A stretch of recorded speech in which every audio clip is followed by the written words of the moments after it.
ಕರ್ನಾಟಕದ ಮೂರನೇ ಭಾಗದ ಹೆದ್ದಾರಿಗಳು ವಿಜಯನಗರ ಸಾಮ್ರಾಜ್ಯದ ಶಿಕ್ಷೆಯರನ್ ಪೃಥಿವ್ಯ ಸರ್ವಮಾನವ ಅಂತ ಹೇಳಿದ್ವಿ ನಾವು. ಓ ಜಗತ್ತಿನ ಮಹಾಜನಗಳೇ, ಭಾರತಕ್ಕೆ ಬನ್ನಿ. ಇಲ್ಲಿರುವಂತಹ ಚರಿತ್ರೆಯನ್ನು ಸುಧಾರಿಸಿಕೊಂಡು ನಿಮ್ಮ ನಿಮ್ಮ ಜೀವನವನ್ನ ಸುಧಾರಿಸಿ ಕರ್ನಾಟಕದ ಮೂರನೇ ಭಾಗದ ಹೆಬ್ಬಾಗಿಲು ವಿಜಯನಗರ ಸಾಮ್ರಾಜ್ಯದ ಹೆಬ್ಬಾಗಿಲು ಆಗಿರುವಂತಹ ಈ ಒಂದು ಮುಳಬಾಗಿಲಿನ ಶ್ರದ್ಧೆಯ ತಾಯಂದಿರಿಗೆ, ಆತ್ಮೀಯ ಬಂಧುಗಳಿಗೆ ಶಿರಶಾಸ್ತ್ರಾಂಗ ಪ್ರಣಾಮಗಳನ್ನು ಸಲ್ಲಿಸಿದ ಹಿಂದೂ ಸಮಾಜೋತ್ಸವದ ಈ ಒಂದು ಕಾರ್ಯಕ್ರಮದಲ್ಲಿ ನಮ್ಮ ಜನಪ್ರಿಯ ಶಾಸಕರಾದಂತಹ ಶ್ರೀ ಸಮೃದ್ಧಿ ವಿ ಮಂಜುನಾಥ್ ಅವರು ಅಧ್ಯಕ್ಷತೆಯನ್ನು ವಹಿಸಿಕೊಂಡು ನಮಗೆ ಈಗಾಗಲೇ ಉದ್ಬೋಧನೆಯನ್ನು ಮಾಡಿದ್ದಾರೆ. ಶ್ರೀಯುತ ಮಂಜು ಅವರೇ, ಈ ಕಾರ್ಯಕ್ರಮದಲ್ಲಿ ವೇದಿಕೆಯಲ್ಲಿ ಉಪಸ್ಥಿತರಿರುವಂತಹ ಡಾಕ್ಟರ್ ದೇವಿಶ್ರೀ, ಹಾಗೆ ಇವತ್ತಿನ ಹಿಂದೂ ಸಮಾಜೋತ್ಸವದ ದಿಕ್ಸೂಚಿ ಭಾಷಣವನ್ನು ಮಾಡುವಂತಹವರು ಶ್ರೀ ಸತೀಶ್ ಕುತ್ಯಾರ್, ರಾಷ್ಟ್ರೀಯ ಸ್ವಯಂ ಸೇವಕ ಸಂಘದ ಸ್ವಯಂ ಸೇವಕರು, ಮೂಲತಃ ಉಡುಪಿಯವರು. ಅವರು ನಮಗೆಲ್ಲರಿಗೂ ಕೂಡ ದಿಕ್ಸೂಚಿ ಭಾಷಣ ಮಾಡಲಿದ್ದಾರೆ. ಅವರಿಗೆ ವೇದಿಕೆ ಮೇಲೆ ಬರಬೇಕು ಅಂತ ಹೇಳಿ ವಿನಂತಿ ಮಾಡ್ಕೊಳ್ತೇನೆ.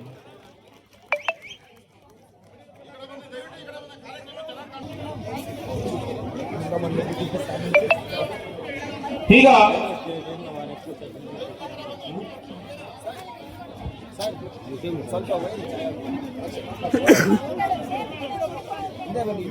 ಎಲ್ಲ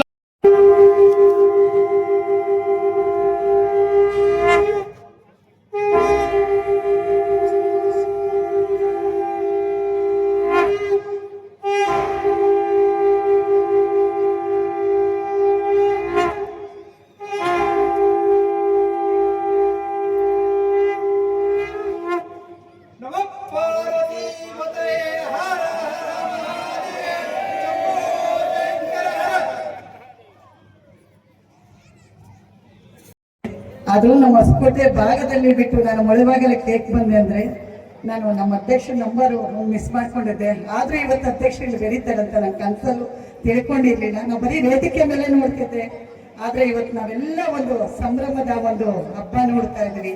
ನಮ್ಮ ಹಿಂದೂ ಧರ್ಮದ ಪ್ರತಿ ಒಂದು ಹೆಣ್ಣು ಪಾಲನೆ ಮಾಡಬೇಕಾಗಿದಂತ ನಮ್ಮ ಹಿಂದೂ ಸಂಸ್ಕೃತಿದು ತುಂಬಾ ಇದೆ. ಯಾಕೆಂದ್ರೆ ನಮ್ಮ ಹೆಣ್ಣ ಮಕ್ಕಳು ಈ ಮಧ್ಯದಲ್ಲಿ ಸುಮಾರು ಜನ ಕೈಗೆ ಬಳೆ ಹಾಕಲ್ಲ, ಹಣೆಗೆ ಕುಂಕುಮ ಇಡಲ್ಲ. ಯಾಕೆ? ನಮ್ಮ ಹೆಣ್ಣು ಮಕ್ಕಳು ಇವತ್ತೆಲ್ಲ ಕಳಶ ಹೊತ್ಕೊಂಡು ಬರ್ತಾ ಇದ್ರೆ ನಾಡ ದೇವತೆ ಮುಂದೆ ಬಂದಾಗ ಕಾಣ್ತಾ ಇತ್ತು.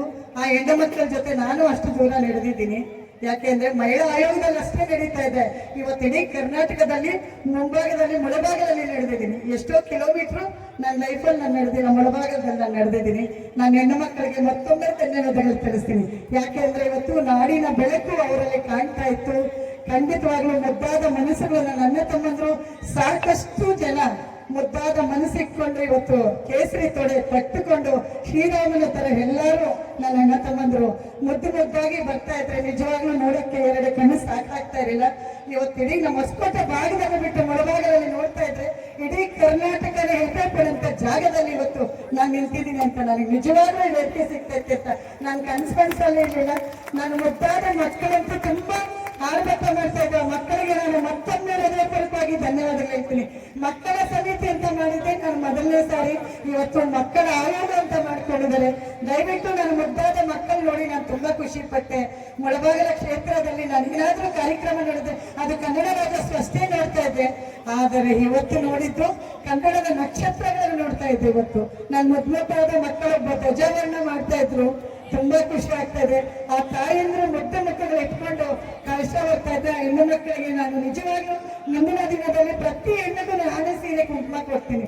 ಯಾಕೆ ಅಂದ್ರೆ ನಮ್ಮ ಹಿಂದೂ ಸಂಸ್ಕೃತಿನಲ್ಲಿ ಇವತ್ತು ತುಂಬಾ ಮುದ್ದಾಗಿದ್ರು ಎಲ್ಲ ಹೆಣ್ಣು ಮಕ್ಕಳಿಗೂ ನಾನು ಪ್ರತಿ ಹೆಣ್ಣಿಗೂ ಪ್ರತಿ ಜಿಲ್ಲೆನಲ್ಲಿ ಪ್ರತಿ ತಾಲೂಕಲ್ಲಿ ಹೆಣ್ಮಕ್ಳಿಗೆ ಸೌಭಾಗ್ಯವತಿ ಆಗಿ ನಾನೇ ಹೆಣ್ಮಕ್ಳಿಗೆ ಕುಂಕುಮ ಕೊಡ್ತೀನಿ.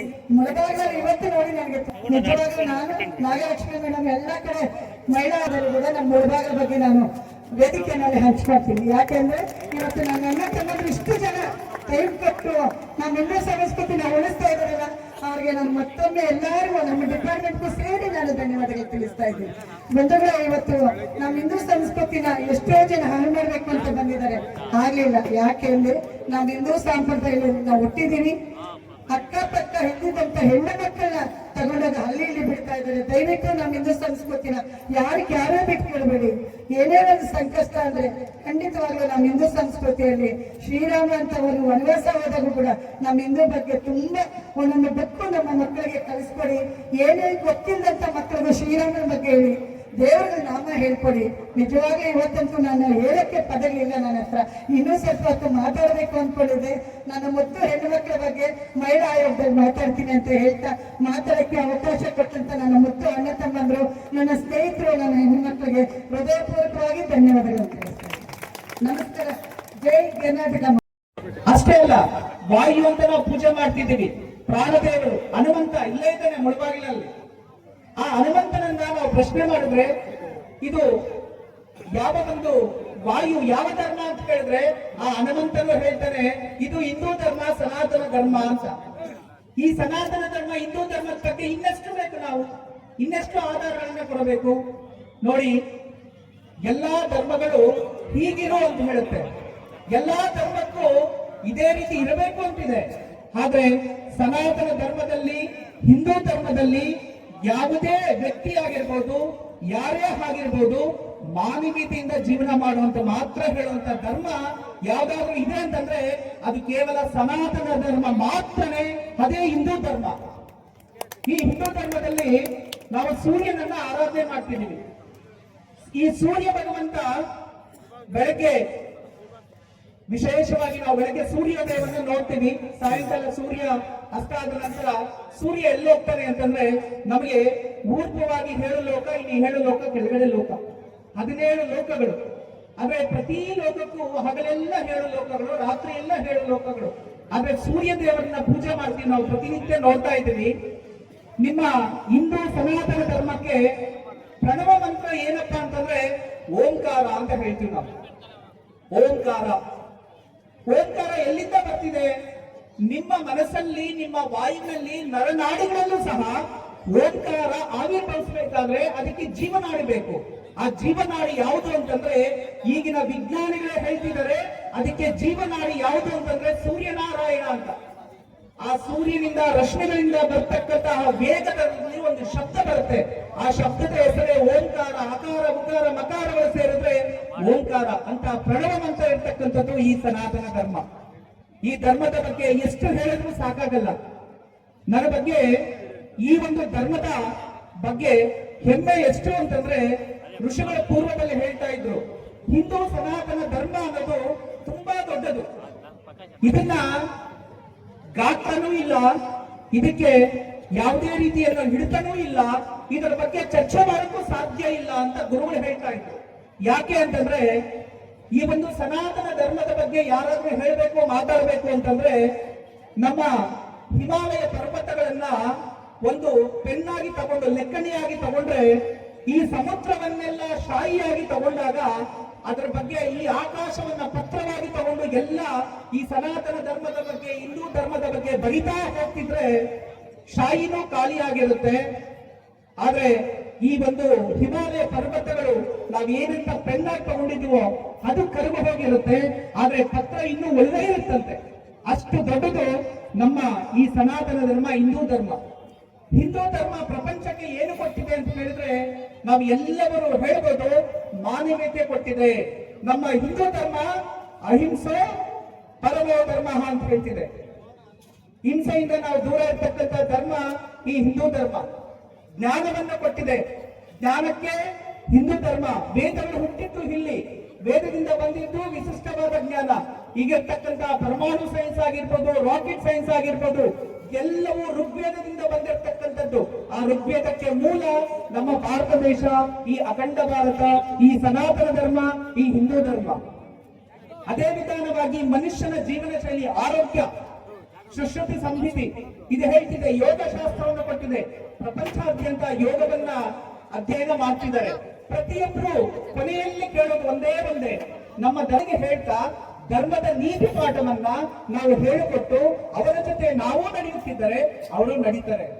ಒಂದು ನೆನ್ಪಿಟ್ಕೊಳ್ಳಿ, ನಾವು ಯಾವತ್ತಾದ್ರೂ ಮಕ್ಕಳಿಗೆ ಮನೆ ಹತ್ರ ಅವ್ರಿಗೆ ಗೊತ್ತಿಲ್ಲದೆ ಸಾಕಷ್ಟು ನಮ್ಮನ್ನು ನೋಡಿ ಕಲ್ತಿರುವಂತದ್ದು ಜಾಸ್ತಿ ಇರುತ್ತೆ. ನಾವು ಯಾವತ್ತಾದ್ರೂ ದೇವಸ್ಥಾನಕ್ಕೆ ಒಳಗಡೆ ಹೋದಾಗ ಚಪ್ಪಲಿಗಳನ್ನ ಹೊರಗಡೆ ಬಿಟ್ಟು ಒಳಗಡೆ ಹೋಗ್ಬೇಕು ಅಂತ ನೀವು ಯಾವತ್ತೂ ನಿಮ್ಮ ಮಕ್ಕಳಿಗೆ ಹೇಳಿರೋದಿಲ್ಲ. ಅವ್ರು ನೋಡೇ ಮಾಡಿರ್ತಾರೆ ಅದನ್ನ. ಯಾಕಂದ್ರೆ ನಾವು ಅಲ್ಲಿ ಬಿಟ್ಟು ಹೋಗ್ತಿದ್ದೀವಿ, ಅವರು ಬಿಟ್ಟು ಹೋಗ್ತಿದ್ದಾರೆ, ಯಾವತ್ತೂ ಹೇಳಿಲ್ಲ. ಮನೆ ಒಂದ ಒಳಗಡೆ ಬರ್ಬೇಕಾದ್ರೆ ನಾವು ಹೊರಗಡೆ ಈ ರೀತಿ ಚಪ್ಪಲಿಗಳನ್ನ ಬಿಟ್ಟು ಮನೆ ಒಳಗಡೆ ಬರಬೇಕು ಅಂತ ನಾವು ಯಾವತ್ತೂ ಹೇಳಲ್ಲ. ನಮ್ಮನ್ನ ನೋಡಿ ಅವ್ರು ಕಲಿತಾರೆ. ಅದೇ ರೀತಿ ನಮ್ಮನ್ನ ನೋಡಿ ಕಲಿಯುವಂತ ಮಕ್ಕಳಿಗೆ ನಾವು ಧರ್ಮ ನೀತಿ ಪಾಠ ಹೇಳ್ಕೊಡಾಗಿಲ್ಲ.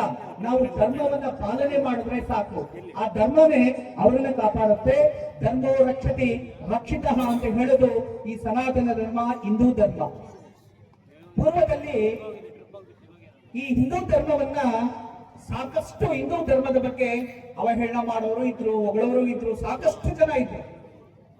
ಆದ್ರೆ ಎಷ್ಟೋ ಪರಕೀಯರು ಬಂದು ದಂಡ ಯಾತ್ರೆಗಳನ್ನ ಮಾಡಿದ್ರು ಈ ಒಂದು ಧರ್ಮದ ಮೇಲೆ. ಅವರಿಂದ ಏನು ಮಾಡಕ್ಕೆ ಆಗಿಲ್ಲ.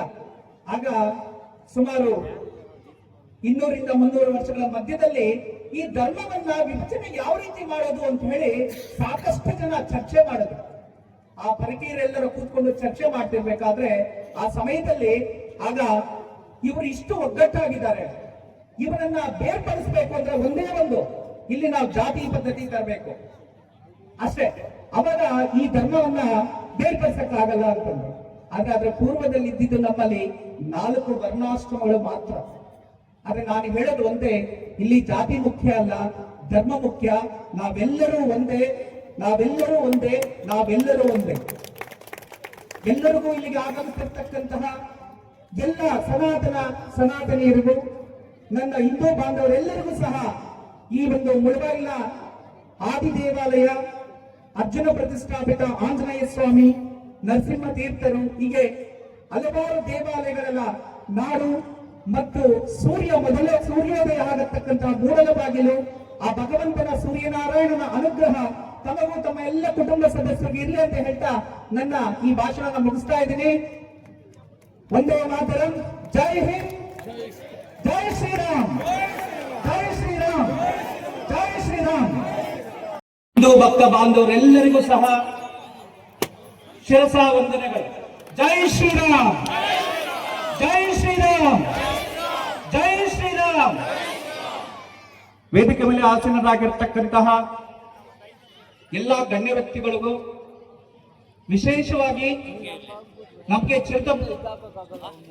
ಚಿರಪರಿಚಿತರು, ಅವರ ಹೆಸರಲ್ಲೇ ಸಮೃದ್ಧಿ ಮಂಜುನಾಥ್ ಅವರು ನಿಮ್ಗೆಲ್ಲರಿಗೂ ಗೊತ್ತಿದೆ. ಅವರು ಈ ಕಾರ್ಯಕ್ರಮಕ್ಕೆ ಅಧ್ಯಕ್ಷತೆಯನ್ನು ವಹಿಸಿ ಈ ಕಾರ್ಯಕ್ರಮಕ್ಕೆ ಆಗಮಿಸಿದ್ದಾರೆ. ನನ್ನ ಪರವಾಗಿ ಅವರಿಗೂ ಧನ್ಯವಾದಗಳು. ಹಾಗೂ ವಿಶೇಷವಾಗಿ ಸ್ವಾಮೀಜಿಗಳು ಆಗಮಿಸಿದ್ದಾರೆ. ಪ್ರಣವಾನಂದ ಸ್ವಾಮೀಜಿಗಳು, ಅವರಿಗೂ ಸಹ ನನ್ನ ಪರವಾಗಿ ನಮಸ್ಕಾರಗಳು.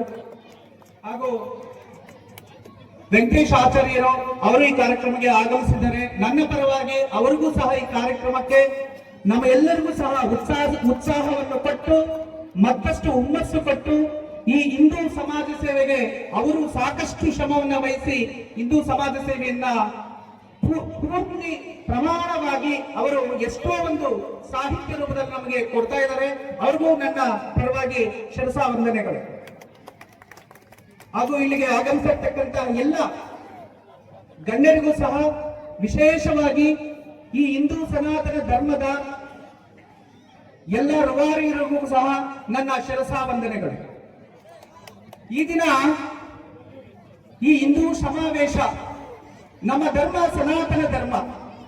ಸನಾತನ ಎಂದರೆ ಸಾವೇ ಇಲ್ಲದ ಧರ್ಮ.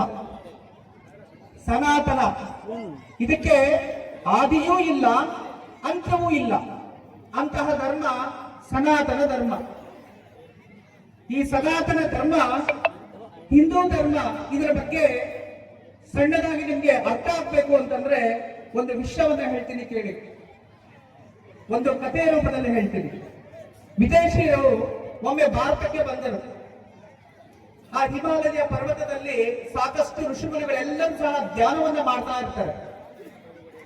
ಆ ಸಮಯದಲ್ಲಿ ಸ್ವಾಮಿ ಇದು ಯಾವ ಧರ್ಮ ಅಂದಿದ ತಕ್ಷಣ ಅವರು ಹೇಳಿದ್ದು, ಇದು ಸಿಂಧೂ ಧರ್ಮ, ಸನಾತನ ಧರ್ಮ, ಹಿಂದೂ ಧರ್ಮ ಅಂತ ಹೇಳಿದ್ರು. ಸ್ವಾಮಿ, ಧರ್ಮದಲ್ಲಿ ಸಾಕಷ್ಟು ಗ್ರಂಥಗಳಿದೆ, ಸಾಕಷ್ಟು ದೇವತೆಗಳಿದ್ದಾರೆ, ಸಾಕಷ್ಟು ದೇವರುಗಳಿದಾರಲ್ಲ, ಇದು ಹೇಗೆ ಒಂದೇ ಧರ್ಮ ಆಗುತ್ತೆ ಅಂತಂದ್ರು. ಆಗ ದೂರದಲ್ಲಿರ್ತಕ್ಕಂಥ ಒಂದು ಹೂವಿನ ತೋಟವನ್ನ ತೋರಿಸಿದ್ರು. ಆ ಹೂವಿನ ತೋಟವನ್ನ ತೋರಿಸಿ, ನೋಡಿ ಅಲ್ಲಿ ದೂರದಲ್ಲಿ ಹೂವಿನ ತೋಟ ಇದೆ, ಅದರಲ್ಲಿ ಎಲ್ಲಾ ಹೂಗಳು ಇದೆ. ಸೇವಂತಿಗೆ ಇದೆ ಆ ಹೂವಿನ ತೋಟದಲ್ಲಿ. ಆಸೆಯು ಮಾತೆ ಪೂಜಕ ನಾನು ಎನ್ನಯ ಶಿರವನಿಡುವೆ